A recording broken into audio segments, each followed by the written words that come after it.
उधर दिल्ली ब्लास्ट के बाद एक्शन में महाराष्ट्र सरकार भी है। महाराष्ट्र एटीएस ने इब्राहिम आबिदी को हिरासत में लिया। मुंब्रा से इब्राहिम आबिदी को हिरासत में लिया गया है।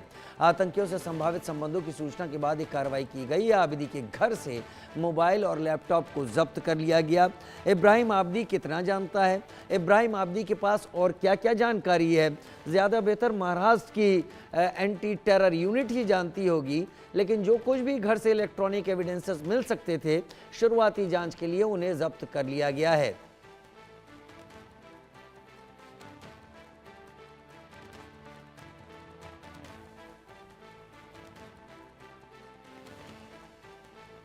पुणे एटीएस द्वारा कुछ महीने पहले आतंकी गतिविधियों से जुड़े होने की आशंका पर कुछ लोगों को एटीएस द्वारा हिरासत में लिया गया था। हिरासत में लिए गए आरोपी से पूछताछ के दौरान एक आरोपी ने मुंब्रा में रहने वाले इब्राहिम आबिदी के बारे में जानकारी दी थी और इसी आधार पर महाराष्ट्र एटीएस द्वारा इब्राहिम के मुंब्रा स्थित स्थान पर रेड कर लैपटॉप और हार्ड डिस्क जब्त की गई थी। हिरासत में लिए गए इब्राहिम की पत्नी ने बताया कि पुणे में एटीएस द्वारा कार्रवाई करते हुए जिन लोगों को गिरफ्तार किया गया उसमें हमारे परिवार का, उनसे या मेरे पति का कोई संबंध नहीं है। मेरे पति को बिना वजह आरोपी बनाया जा रहा है। जब एटीएस मेरे घर पर आई तब उन्होंने मेरे घर की पूरी छानबीन की और मैं जो लैपटॉप पर काम करती थी उस लैपटॉप को भी जब्त कर लिया गया। इसके अलावा मेरे पति का फ़ोन, मेरा फ़ोन, मेरे बच्चों के फ़ोन भी एटीएस से जब्त किए। हमारा एक दूसरा घर कुर्ला में है, एटीएस हमें वहां लेकर गई। मेरा हस्बैंड इब्राहिम खलील आबिदी है। वो हमारे अपना साबुसिद्दीकी कॉलेज में प्रोफेसर रहे हैं 35 साल। और कल पुलिस एटीएस पुणे हमारे घर आई थी, 15 की तादाद में थी। उन्होंने हमारा घर सर्च किया, सर्च वारंट के साथ आए थे। घर की तमाम तलाशी ली। 3 घंटा 2 से लेकर 5 तक 3 घंटे तक उन्होंने हमारे घर की तलाशी ली।